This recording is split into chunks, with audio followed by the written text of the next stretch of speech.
একদিন এক বৃদ্ধ লোক মসজিদের বাইরে বসেছিলেন। হঠাৎ এক ছোট ছেলে এসে বলল, চাচা, খুব গরম লাগছে, একটু পানি দেব? বৃদ্ধ হেসে বললেন, হ্যাঁ বাছা, আনো। ছেলেটি দৌড়ে গিয়ে এক গ্লাস ঠান্ডা পানি এনে দিল। বৃদ্ধ বললেন, আল্লাহ তোমাকে উত্তম প্রতিদান দিন, আমার খুব উপকার হয়েছে। ছেলেটি অবাক হয়ে বলল, চাচা, আমি তো শুধু পানি দিয়েছি। বৃদ্ধ বললেন, তুমি জানো না, রসূল সাল্লাল্লাহু আলাইহি ওয়াসাল্লাম বলেছেন, একজনকে পানি পান করানো সদকা।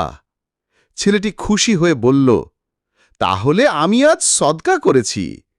সেদিন থেকেই সে প্রতিদিন একটি ভালো কাজ করার চেষ্টা করত।